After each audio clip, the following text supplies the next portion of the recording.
জানেন আমি না সত্যি হাল ছেড়ে দিয়েছিলাম, ভেবেছিলাম যে আমি হয়তো আপনাকে সারা জীবনের জন্য হারিয়ে ফেলেছি। কেন এমনটা ভাবলেন?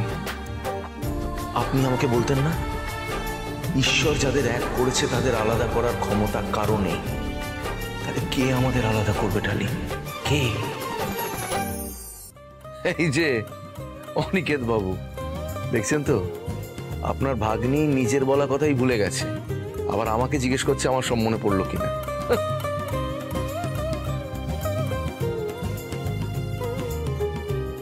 আর কাঁদে না ডালি,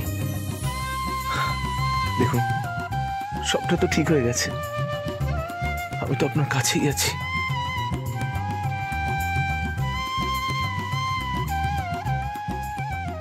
কাঁদে না।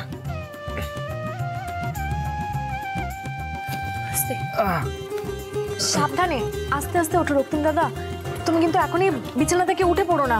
হ্যাঁ রিকু, তুমি কিন্তু একটু আগেই অসুস্থ হয়ে পড়েছিলে।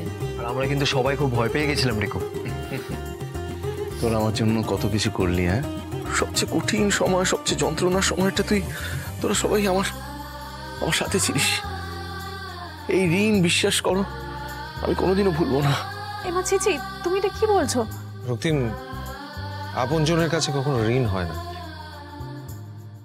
অনিকেত বাবু, আজকাল নিজের পরিবারের লোকও নিজের জন্য এত কিছু করে না, কিন্তু ভাগ্য করে আমি একটা পরিবার পেয়েছি। কি বলে যে আমি আপনাদের ধন্যবাদ জানাবো আমি জানি না। তোমরা আমাকে এত ভালোবাসো, আমার জন্য এত কিছু করতে রাজি হয়ে গেলে, সে মিথ্যে নাটকই হোক বা আমাকে আগলে রাখা, কোনো কিছুর খামতি রাখুনি। শুধু আমার ভালো চেয়ে নিজেদের ইচ্ছের বিরুদ্ধে গিয়ে সবটা সামলে গেলে, একেবারে নিঃশব্দে একটা কথা না বলে। সামলাবেই তো রিকু, তুমি না বলেছিলে যে এই দেববর্মন ফ্যামিলি তোমার গর্ব? আর রিকু, তোমার কথার মান তো আমাদের রাখতেই হবে।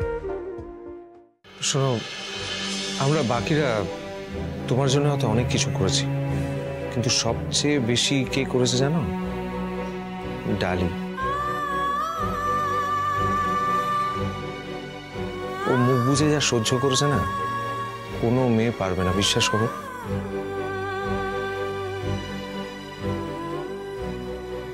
আমি সত্যি ভেবে পাই না আপনি কোন ধাতু দিয়ে তৈরি ডালি। আপনার বুক ফাটে তবু মুখ ফোটে না।